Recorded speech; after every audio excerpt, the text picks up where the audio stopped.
29일 장후, 시황 및 보유 종목, 관심 종목에 대한 브리핑 시작할 수 있도록 하겠습니다. 앞서 제가 지금 올려드리고 있는 영상은 그 시청하고 있는 시청자들을 위한 영상이 아니라 제가 매매를 하고 있는 복귀 영상이라는 걸 참고를 좀 해주시고 그래도 도움이 되신다면 구독과 좋아요 한 번씩 부탁드릴 수 있도록 하겠습니다. 자, 트럼프 순환매는 계속 지속이 되고 있는 흐름이고요. 자, 재건주는 내렸고, 재건주가 내리게 되면 방산이나 드론주는 항상 반대로 오른다고 말씀을 드렸습니다. 그래서 방산주는 상승이 나왔던 부분, 그 다음에 나머지 AI 관련된 종목들은 일부 테마, 일부 섹터들을 제외하고는 거의 다 보합 수준이나 내리는 수준으로 나왔습니다. 또한 뭐 조선, 코인, 남북경협, 우주항공, 전통에너지 제약, 일론 머스크 반도체 할 거 없이 전체적인 하락 시장이 나왔었고요. 자, 트럼프 트레이드가 순환매가 지속됨에 따라서 방산 섹터는 상승을 했지만 남북 경념주, 뭐 로봇 이런 전체적인 시장이 내렸지 않습니까? 그 중에서 제가 지금 강조를 하고 있는 부분이 남북 경념주나 로봇 관련주가 다시 한번 강한 상승이 나올 거라는 거, 그 부분을 좀 말씀드리고 있고, 추후에 제가 종목, 보유 종목의 설명을 드리겠지만 이 월요일에, 다음 주 월요일, 화요일쯤에는 남북 경념주나 로봇 관련주가 한번 상승 탁 튀어오를 확률이 높다. 이 부분을 좀 말씀드릴 수 있도록 하겠습니다. 전체적인 국내 시장은 왕따입니다. 우리나라 증시는 왕따라고 보시면 되고, 뭐 유럽 증시라든가 그 다음에 뭐 미국 증시 전부 다 상승이 났는데도 불구하고 국내 증시는 제가 지금 그 밑에 한 5개 부분으로 요약을 해놨죠. 이 5개 부분에 대한 악재가 전부 겹치면서 코스피, 코스닥이 전부 2% 하락하는 마감을 보여줬습니다. 다행히도 보유하고 있는 종목들은 크게 빠지지 않아서 다행인데요. 국내 증시가 왕따, 이 부분에 대해서 그 악재 부분을 좀 짚어본다면, 자, 가장 큰 부분이죠. 미국 관세가 지금 굉장히 우려되고 있다. 최근에 다가오는 트럼프 정부에서 관세 부분을 좀 올리겠다, 이런 부분을 말씀드렸는데, 미국에 수출하는 그 나라들, OECD 국가 중에서도 우리나라가 그 5위에 해당됩니다. 5위에 해당되는데, 우리나라 빼고는 거의 다 언급이 됐다고 보시면 돼요. 그래서 우리나라도 언급이 될 수 있다는 그런 우려감 때문에 아무래도 좀 증시가 아직까지는 좀 받쳐주지 못하는 그런 상황이라고 좀 보여지고, D램 가격 자체가 좀 폭락하는 그런 부분이 나왔습니다. 삼성전자가 가지고 있는 그 D램, 그런 부분이 국내 시장에서도 좀 미칠 수가 있겠죠. 삼성전자가 떨어지면 국내 지수는 좀 타격을 받는다고 봐야 되기 때문에 전체 시장이 좀 내려가는 그런 부분이라고 볼 수 있고, 자, 지금 말씀드리는 부분이 굉장히 중요한 부분입니다. 그래서 일본 금리가 인상됨에 따라서 이제 엔캐리 자금 이탈이 우려되고 있다, 이 부분인데, 이 부분이 이제 뉴스에 많이 안 나오고 있더라고요. 근데 저는 이 부분이 가장 큰 악재라고 보여집니다. 일본 금리가 인상을 한다, 엔캐리 자금, 이게 어떤 내용이냐면은, 일본 금리가 지금까지 계속 저렴했지 않습니까? 뭐 일본 금리가 오르지도 않고 내리지도 않고 항상 저금리를 유지하고 있었는데, 그 엔캐리 자금이라는 거는 일본 금리가 저렴하기 때문에 돈을 빌리기가 쉽다는 거죠. 즉, 일본 돈을 빌렸을 때 그 갚아야 될 이자가 적기 때문에 그 돈을 빌려서 한국이나 여러 나라에 투자를 합니다. 근데 투자를 하게 되는데, 이 엔캐리 자금 자체, 일본 금리가 인상을 하게 되면 갚아야 될 그 부담감이 커지겠죠. 그러면 투자를 했었던 뭐 동남아 국가라든가 한국에 이제 편입을 했었던 그런 부분이 부담이 되기 때문에 그 자금들을 빼내 간다는 겁니다. 그래서 엔캐리 자금의 이탈이 굉장히 우려될 수 있다, 이런 부분이 나오고 있는데, 8월 5일 날 우리나라 증시가 10% 이상 많이 흔들렸던 이유도 엔캐리 자금 이탈, 이 부분이거든요. 근데 지금 일본 금리가 인상을 한다, 이 얘기가 나옴에 따라서 제가 봤을 때는 다시 한번 미국 관세 부분과 일본 금리의 엔캐리 자금 이탈, 이 부분이 국내 시장에서 큰 영향을 미칠 수 있다. 그래서 제가 저번 주, 이번 주 계속 설명을 좀 드리고 있는데, 폭락이 한번 올 것이다, 다시 한번 폭락이 올 것이다, 이 부분을 말씀드렸는데 생각에는 변함이 없습니다. 그래서 대부분의 뭐 유튜버 분들이라든가 뭐 그 뉴스 내용 자체가 이 부분을 자꾸 얘기를 안 하고 있어요. 제가 봤을 때는 그 뉴스를 쫓아가기보다는 그 뉴스는 나중에 터지고 난 부분이 이제 후반영이 되는 거죠. 근데 그 전체적인 시황 자체를 읽어야지 나중에 뉴스가 떴을 때는 그 증시 자체가 하락할 수 있는 부분을 예상을 하셔야 되겠죠. 그래서 엔캐리 자금 이탈 우려와 미국 관세 우려, 이 부분이 아직 터지진 않았지만 폭탄이다, 그 정도로 좀 봐주시면 되겠습니다. 그래서 저는 현금 부분을 굉장히 많이 보유를 하고 있고, 아직도 그 부분에 대해서는 그대로 유지를 할 것이다, 단타로만 접근을 할 예정이다, 이 부분이 일본 금리, 그 다음에 미국 관세 부분과 굉장히 연관성이 있다는 거 좀 참고를 해주시면 되겠고, 그 다음에 반짝 악재가 나왔던 부분은 이제 중러, 영공 침입을 했다. 이런 부분도 좀 악재가 나오면서 이 부분에 대해서 그 테마가 갑자기 몰렸던 부분이 방산주가 몰렸었죠. 그래서 이거 참고를 좀 해주시면 될 것 같고, 그 다음에 상법 개정 부분하고 뭐 금투세 이런 부분이 좀 나오고 있는데, 금투세를 폐지한다는 내용 자체가 나왔는데 아직 시행을 하지 않았지 않습니까? 이게 다시 또 언급이 되고 있는 게 또 뭐 미궁으로 빠지고 있다 이런 얘기가 나오던데, 좀 지켜봐야 될 그런 부분인 것 같습니다. 그래서 국내 증시에는 좋은 점이 하나도 없었다. 2%, 3% 빠질 수밖에 없는 그런 시장이었죠. 그래서 뭐 미국 시장이나 유럽 증시가 오른다고 해서 무조건 국내 증시도 오른다는 보장이 없기 때문에 좀 단기적으로 국내 증시에는 좀 대응할 필요가 있지 않냐, 이런 부분을 계속 강조를 좀 드리고 있습니다. 그래서 다음 주도 한국 관세를 만약에 트럼프 정부에서 언급을 하게 되면 굉장히 큰 악재가 될 수 있다. 그래서 현금을 확보하자, 이 부분에 대한 내용은 변함이 없고요. 다행히도 또 뭐 새벽에 있었던 미장 골고루 상승을 했습니다. 이게 월요일날 국내 증시에 반짝이나마 반영이 될지 안 될지는 좀 지켜봐야 될 문제인 것 같고요. 뭐 대부분 제가 그 보고 있는 뭐 유튜버라든가 아니면 뭐 네이버 이런 쪽에서는 뭐 월요일날 국내 증시가 상승을 할 것이다, 이런 부분으로 예측을 하던데, 저 또한 뭐 반짝 상승할 거라는 거는 변함이 없습니다만, 미장이 골고루 상승했다고 해서 전체적인 시장이 우리나라가 계속적인 상승 이어갈 것이냐, 그건 아니라고 봅니다. 그래서 그 이유에 대해서는 위에 방금도 말씀을 계속적으로 드려놨고요. 반짝 상승이 나올 수는 있겠지만 조심을 해야 된다, 계속 설명을 좀 드리고 있습니다. 좀 참고를 해주시기 바라고, 그래서 국내 증시는 테마성 매매를 유지하되 단기로만 접근을 하자, 한 5번 얘기를 드리고 있는 것 같은데 좀 참고를 해주셔야 됩니다. 그래서 주말 동안 저는 또 뉴스에 집중을 할 거고요. 아직까지 뭐 토요일, 일요일 아직까지 남아있기 때문에 월요일 장이 예측을 하기 전까지는 토요일, 일요일 또 뉴스거리가 남아있겠죠. 세계 시황, 전체 시황을 보고 또 미국 시황이 어떻게 될지 토요일, 일요일이 남아있기 때문에 그게 또 월요일날 증시 반영이 같이 될 수가 있기 때문에, 지금 현재로서는 월요일날 반짝 상승을 할 수 있는 그런 기대감이 있지만, 토요일, 일요일날 뉴스가 어떻게 또 변경이 될지 모르기 때문에 좀 지켜봐야 된다, 그 정도로 좀 말씀을 드리고 싶습니다. 그래서 원달러는 1,400원 아래로 방어를 하고 있으나 이 불안한 감이 있습니다. 이게 또 일본 금리 엔캐리 자금 역량과 같이 관련성이 있겠죠. 엔캐리 자금이 IMF 때 빠져나가면서 금리를 원달러 환율을 방어하지 못해서 우리나라가 IMF 왔던 그런 부분을 좀 기억해 주시면 됩니다. 아직까지 우리나라가 그 주말 원달러 1,400원을 방어할 수 있는 그런 자금이 남아 있을지 없을지는 뭐 알 수 없는 거죠. 정부에서 계속적으로 뭐 괜찮다라고 하고 있지만 언제 터질지가 모르는 그런 폭탄을 안고 있는 거기 때문에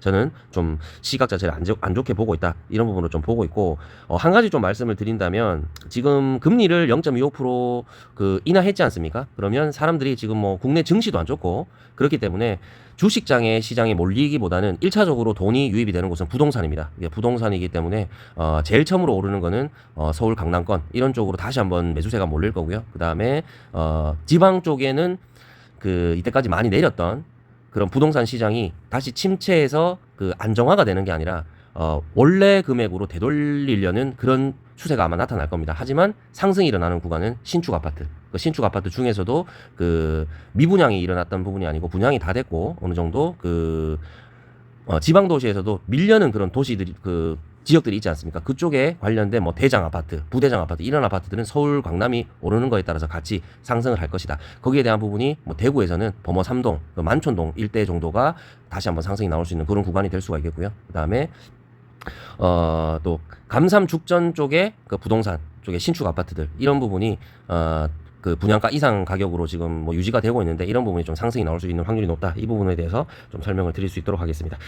자, 그래서 지금 미현물 같은 경우에는 뭐 상승으로 마감을 했고, 미선물도 장후에서는 이제 상승하는 흐름을 보여줬고, 미현물 빅테크 중심으로 전체 흐름 나쁘지 않았고요. 그다음에 전체적으로 상승 테마가 미국 증시 기준입니다. 뭐 드론, SMR, 양자 컴퓨터, 로봇, 우주항공, 테슬라 전부 상승을 보여줬는데, 자, 우리나라 증시에서 전부 내렸던 부분이 미국에서는 상승이 나왔기 때문에 월요일날 반짝 상승을 기대해 볼 수는 있다. 하지만 전체적인 부분은 토요일, 일요일 뉴스거리도 참고를 해야 되고, 뭐 지금 뭐 좋지 않은 시장이기 때문에 반짝 상승은 나올 수 있겠지만 전체적으로는 좀 애매한 부분이다. 그 정도로 좀 말씀을 드리고 싶습니다. 또 기타 부분은 금리 인하가 되게 되면 바이오 섹터들이 가장 수혜를 입을 수가 있는데요. 이제 보유하고 있는 종목이 보령 한계가 있습니다. 그래서 금리 인하에 대한 바이오 수혜가 보령으로 갈 수가 있는데, 자, 그 보령이 우주항공 재료가 하나 살아있어요. 제약 바이오 주이긴 하지만 우주항공 재료가 살아있긴 한데, 갑자기 제가 보령이 재료로 엮일 수 있다고 매번 강조를 드리고 있습니다. 중기 종목으로 가져가자고 말씀을 드렸었는데, 이게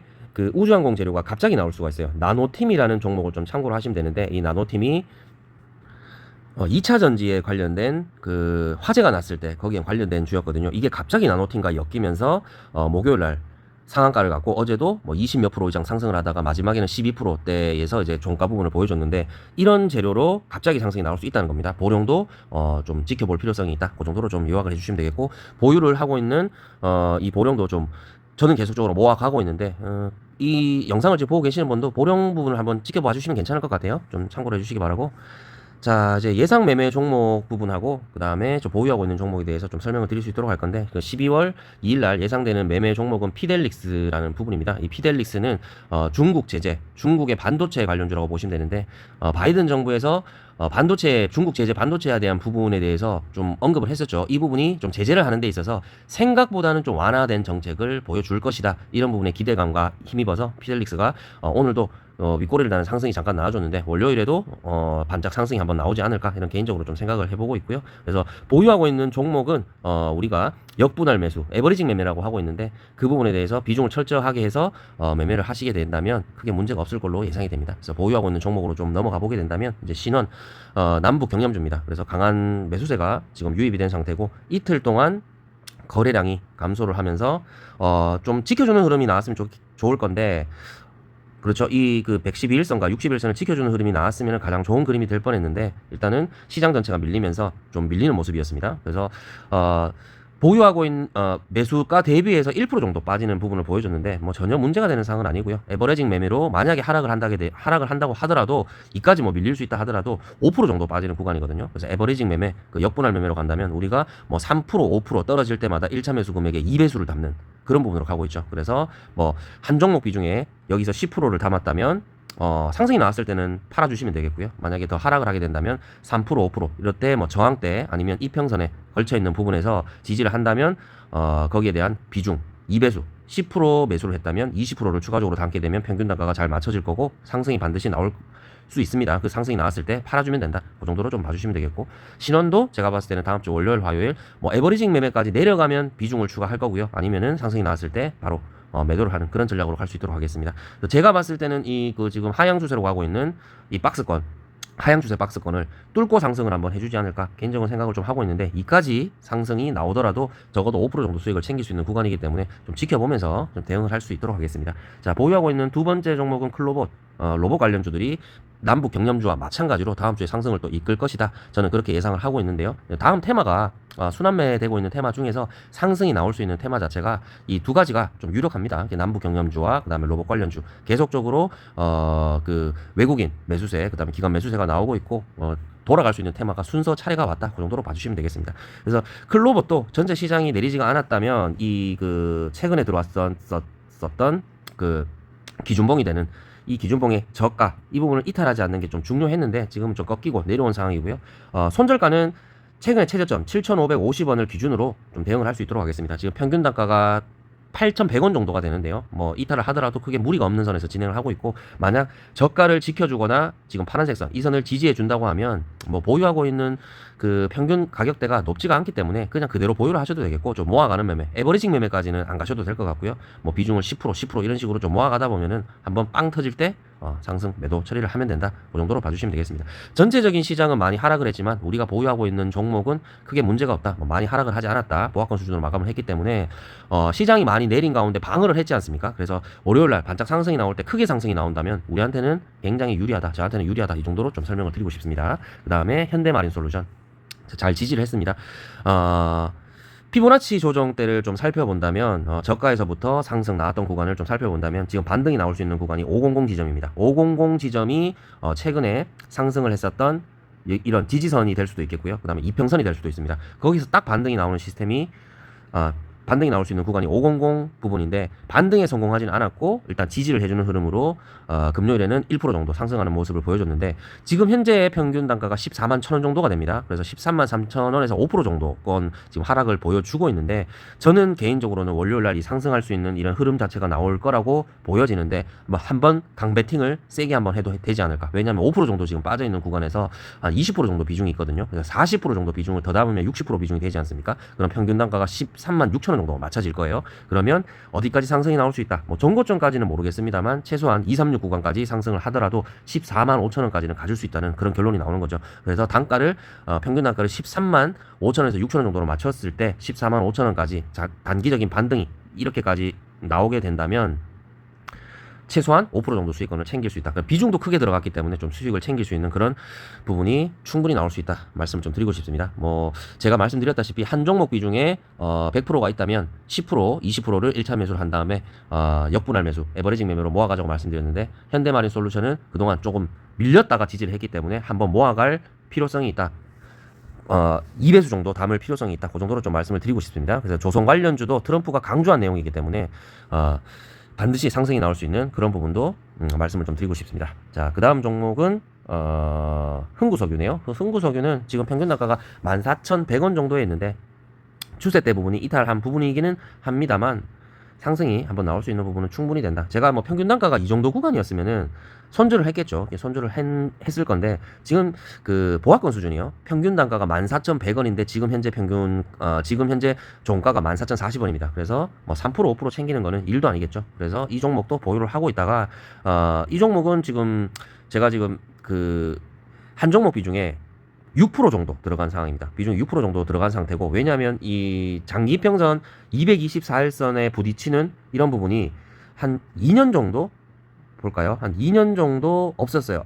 2년이 아니네요. 1년 정도 224일선에 부딪히는 구간이 한 번도 없었는데 이번에 부딪혔죠. 그래서 딛고 반등을 하느냐 아니면 여기서 꺾이느냐 두 가지 부분으로 볼 수가 있기 때문에 비중을 크게 넣지는 않았습니다. 만약에 밀리게 된다면 4481선까지 밀릴 수가 있겠죠. 이때는 이 갭이 10% 이상 차이가 납니다. 그러면 많이 좀 흔들릴 수 있는 그런 상황이 될 수 있겠죠. 이 고가에 잡으셨던 분들은 224일선을 이탈하게 되면 손절을 해주셔야 되는, 저는 그렇게 좀 생각을 하고 있습니다. 근데 지금 부분에서 잡으신 분들은 비중 조절을 잘한다면 뭐 에버리징 매매로 갔었을 때 이까지 밀린다 하더라도 뭐잘 빠져나올 수 있겠죠. 반등이 무조건은 나올 거니까. 그래서 저는 비중을 적게 투자하신 분이나 아니면 지금 매수에 참여를 하셨던 분들은 문제가 없다고 보고요. 상승이 가파르게 나왔을 때 이런 구간에서 뭐 매수를 하셨던 분들은 장기 평선을 이탈했을 때는 반드시 손절을 하신 다음에 다시 한번 회복을 했을 때 다시 잡는 게 유리하지 않나. 뭐 손절을 했다고 해서 끝난 게임이 아닙니다. 일단은 B를 피해 갔다가 다시 224일선을 회복하게 되면 재매수를 해도 늦지 않은 시점이다. 그 정도로 좀 압축해서 말씀을 좀 드리고 싶습니다.